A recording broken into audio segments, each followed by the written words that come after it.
Tawagin na po natin ating speaker, Pastor Salvador L. Marcos Jr. Amen.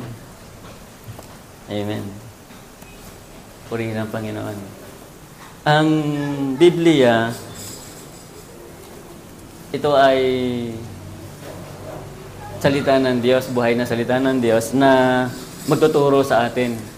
Hindi lamang ito pang-entertainment para masiyahan tayo.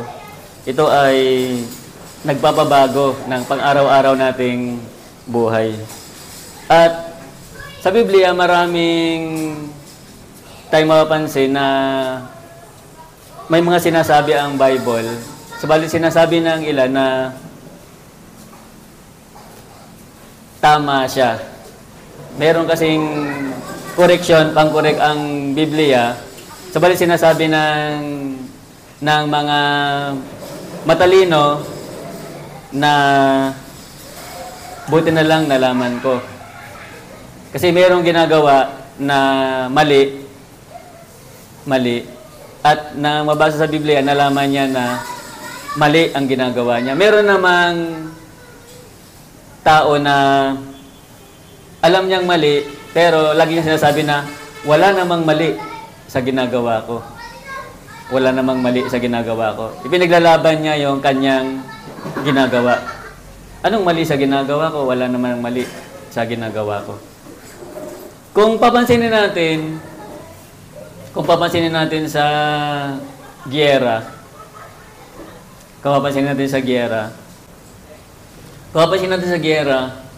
sino kaya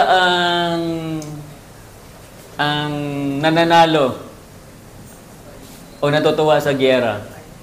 Meron bang natutuwa o nananalo sa giyera? Meron bang nananalo? Kung papansinin natin, ang natutuwa sa giyera ay ang mga gumagawa ng mga bomba. Yung gumagawa ng mga bala, gumagawa ng mga tangke, yung mga nagmamanufacture ng mga pangbomba, yung mga bala, mga baril. Yan ang natutuwa sa giyera dahil marami na naman silang isusupply at magagamit na naman yung kanilang mga invention. Kaya marami natutuwa sa giyera. Imagine giyera. Pero ang giyera talagang kumapansinin natin, business talaga ang giyera. Buksan natin sa Biblia. Sinabi rito sa awit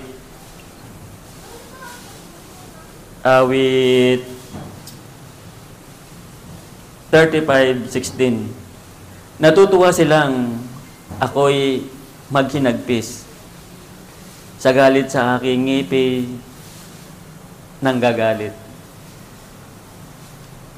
At kung mapansinin natin, bakit kaya nagkakaroon ng mga giyera, ganyang giyera? Bakit kaya? Kung papansinin natin, ang giyera talagang halos lipulin. Halos talagang pulbosan. Pupulbosin yung lugar. Halos umaapoy sa lugar na yon. Talaga ang nilalaglag kasi mga bomba. Yan.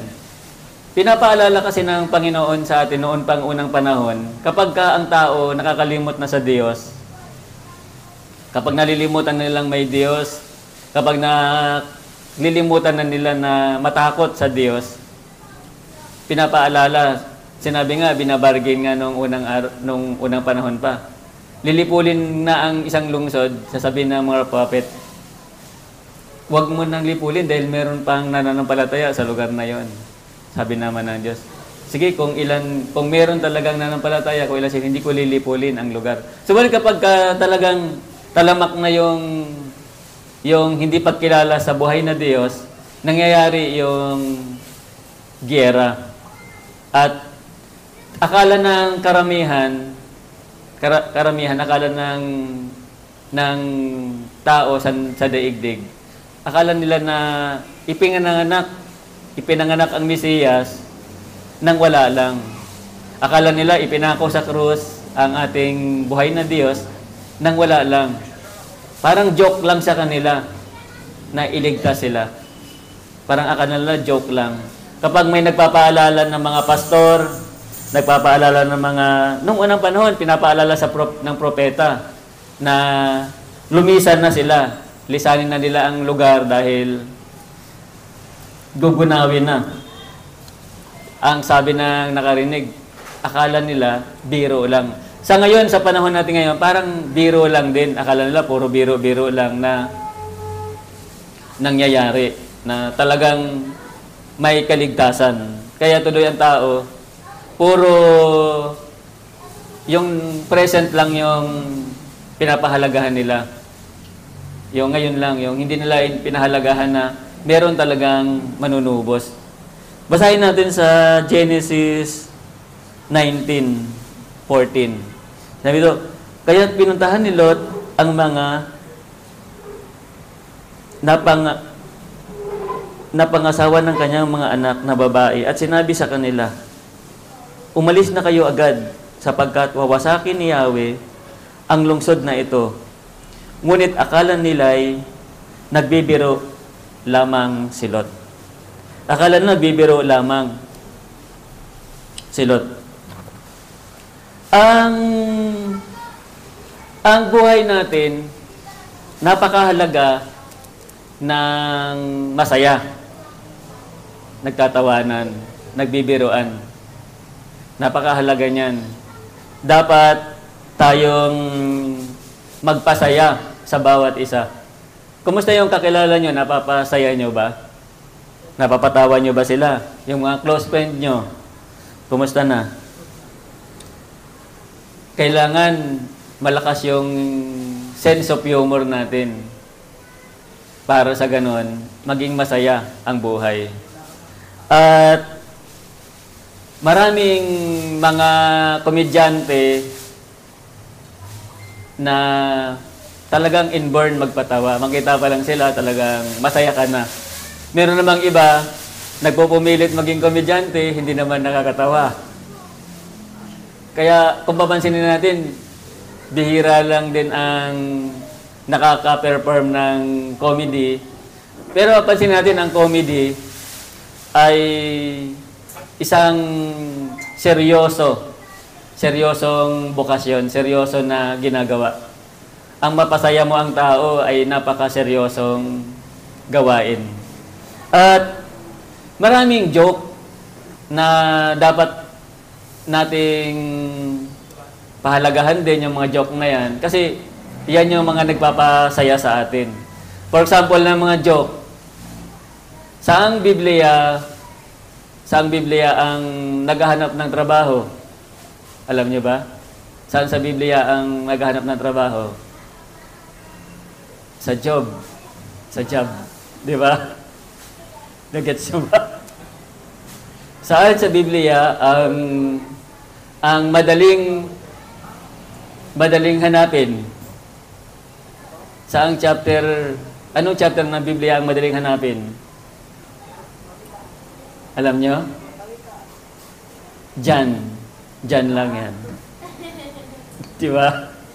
At ano naman sinabi ni Daniel nung hinagis siya sa leon, sa mga leon? Alam nyo ba yun? Anong sinabi ni Daniel? Sinabi niya yata, alayon. Alayon. Alayon. Kumbaga, wala lang. Hindi naman siya kakagatin dahil nananalig siya sa Panginoon. Di ba? Kahit na napakaraming leon.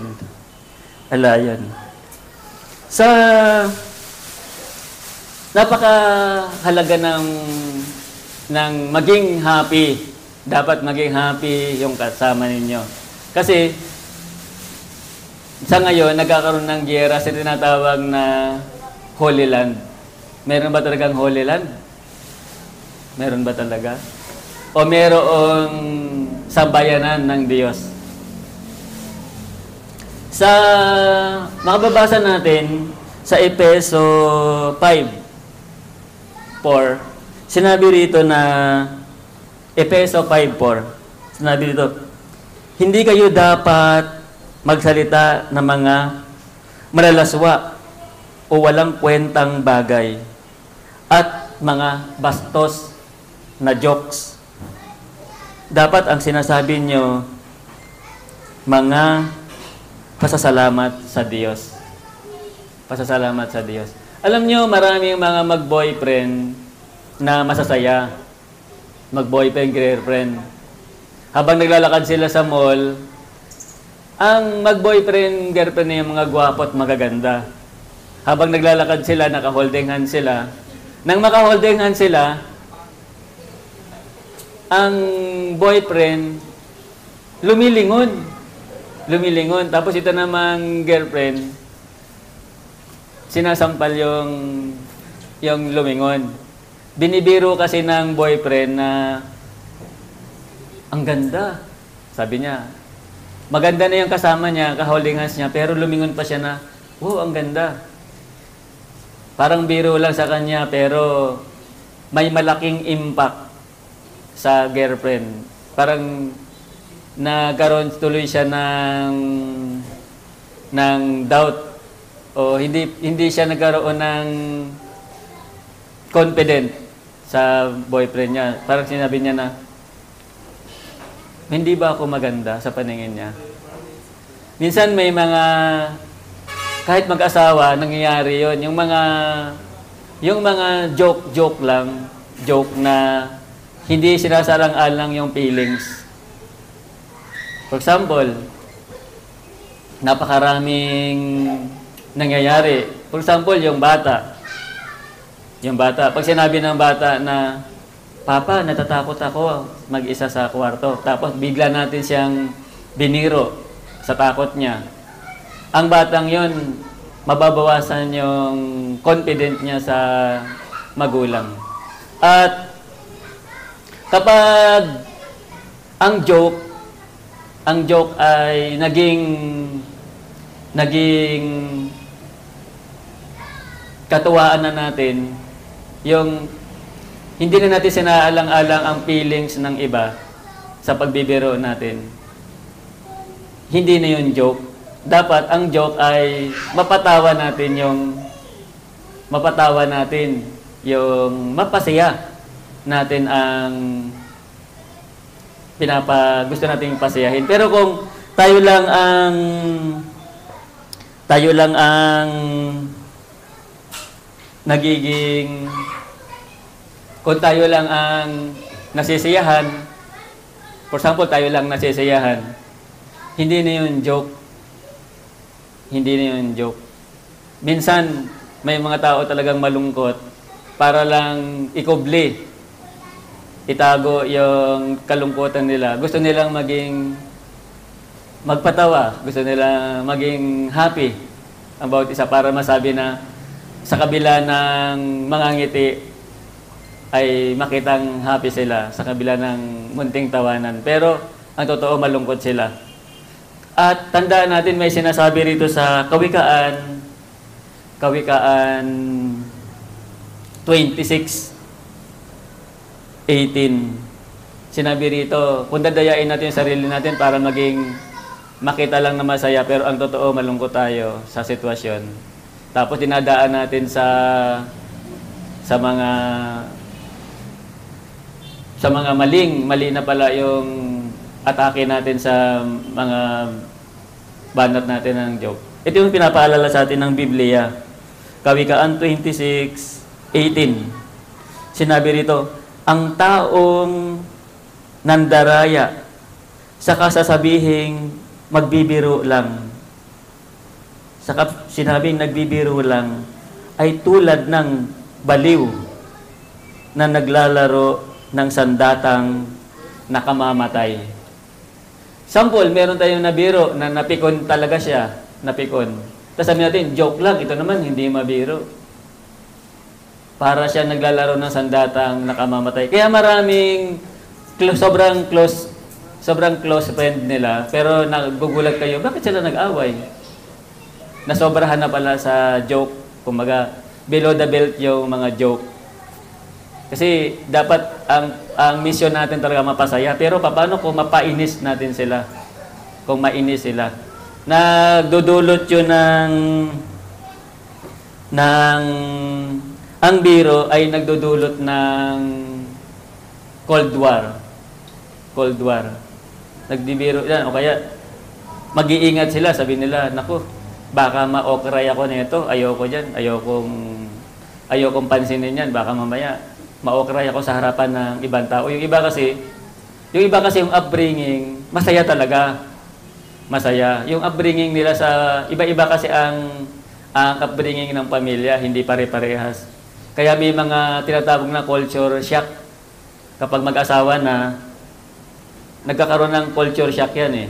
Yung mag-asawa, hindi nagkakasundo dahil iba ang upbringing niya sa upbringing ng isa. Halimbawa, ang isang tao, merong sobrang saya, sobrang masayang pamilya, sobrang masayang pamilya. 'Di ba? Yung masayang pamilya na yun, lagi silang bibiruan, mataas ang sense of humor. Yung iba naman, sensitive. Sensitive masyado sa mga biro. Pero kung papansinin natin, ang biro ay napakagandang misyon. Maliban, basta napapasaya natin ang tao. Pero kung papakinggan na natin yung joke, basta ang joke na yan ay makakasakit sa'yo, lalo na pag biniro ang anak mo, tapos hindi mo nagustuhan, ibig sabihin, hindi rin yun magugustuhan ng iba. Or sa sarili mo, pagka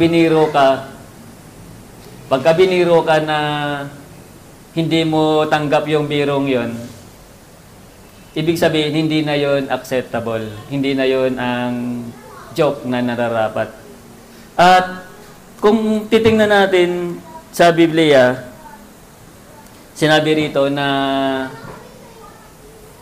sinabi sa Bible na ang lahat ng sinasabi natin, ang lahat ng mga binibigkas natin ay napaka-powerful. Napaka-powerful na lahat ng binibigkas natin. At meron kang pananagutan sa lahat ng sasabihin mo, sa lahat ng bibigkasin mo. May pananagutan. Mangyayari ang lahat ng gusto mong nais sa buhay mo. For example, sinabi mo, ang hirap ng buhay. Sa panahon ba ngayon, talaga bang mahirap ang buhay?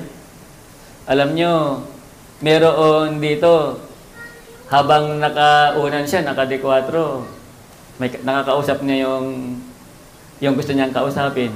Samantalang nung panahon ko, meron kaming hinuhulog na 3.25. 3.25, ihulog namin yon.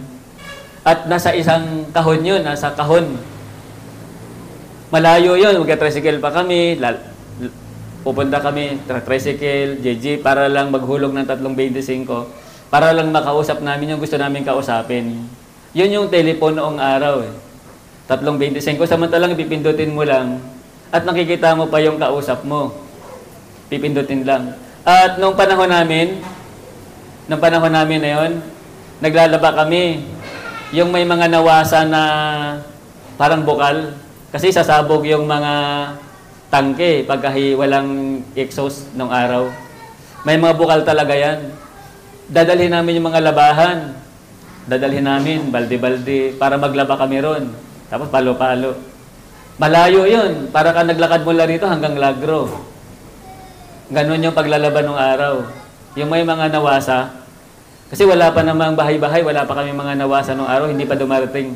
Pero may nawasa na exhaust siya, parang fountain, doon naglalaba yung mga tao. At nakagawa ng mga balon. Gagamitin yung ruweda. Ruweda yung para makaigib. Pero ngayon, bubuksan mo na lang, nasa lababo na. Anong hirap ng buhay?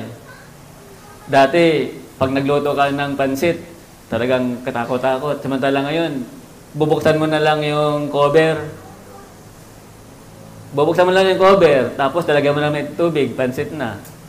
Instant noodles. Nung araw, gigisahin pa namin yung mga kape. Gigisahin namin yan. Nasubukan nyo na ba yun? Gigisahin.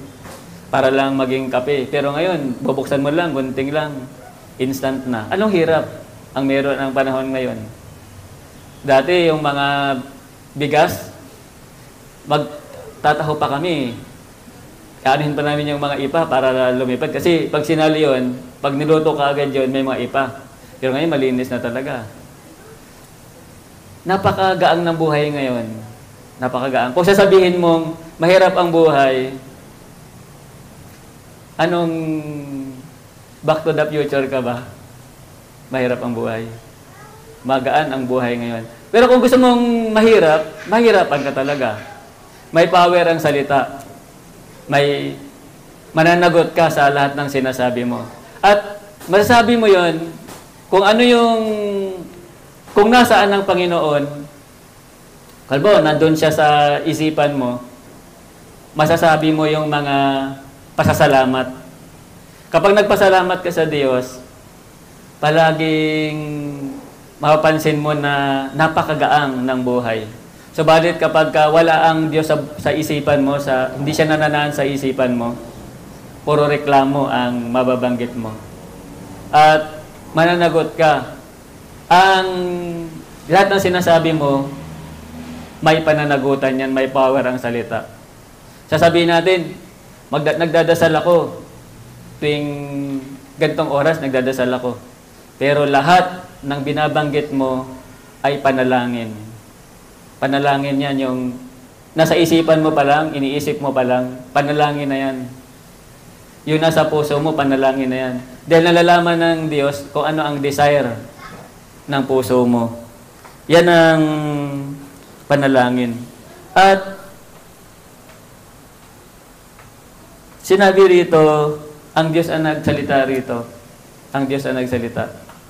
Sinabi niya rito, sa Matthew, ang ating Panginoon ang nagsasalita rito, sinabi sa Matthew 12:18. Tandaan nyo to, pagdating ng Judgment Day, mananagot ang tao sa lahat ng walang kwentang salita na sinasabi niya. Ituturing kang walang kasalanan o kaya quality. Depende sa mga salitang sinasabi mo. Pwede ko ba kayong ayahang tumayo? Manalangin. Heavenly Father, maraming salamat po, Lord, sa Biblia, Panginoon, na magtuturo sa amin, Panginoon, nagtuturo sa amin. Lord, magamit namin ito sa pang-araw-araw naming buhay, Panginoon. Lord, magamit namin ito sa inyong kubasan, Panginoon. Lord, maging maingat kami sa lahat ng sinasabi namin dahil ito ay panalangin. Ang iniisip pa lang namin, panalangin na Panginoon. Dahil ito ay alam ninyo. Alam ninyo kung ano ang nasa isipan namin, kung ano ang nasa puso namin, Panginoon. Lord, patawarin nyo kami kung dati, Panginoon, hindi namin nalalaman, Panginoon, na napakahalaga ng iniisip namin at sinasabi namin. Lord, salamat po na napaalala nyo po sa amin. Salamat po sa inyong salita, Panginoon, na napakahalaga ng inyong salita, Panginoon, upang may sa buhay namin ang nais ninyong gawin namin sa buhay namin. Lord, sinasamba ka namin, pinupuri ka namin, pinapasalamatan ka namin. Ito po ang aming panalangin sa tatanging pangalan ng aming Panginoong Jesus. Amen. Amen.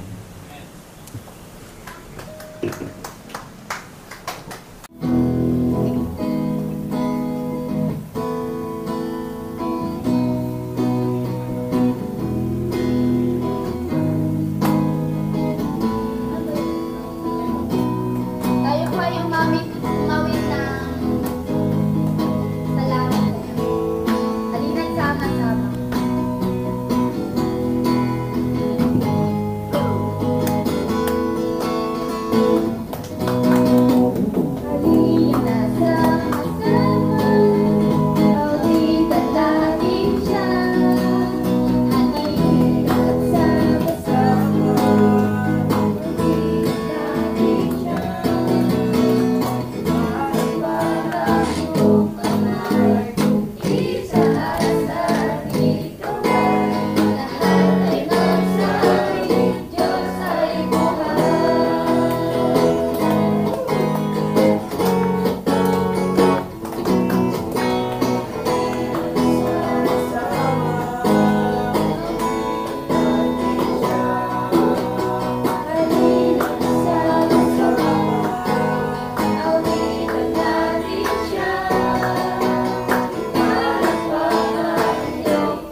Pag-ibig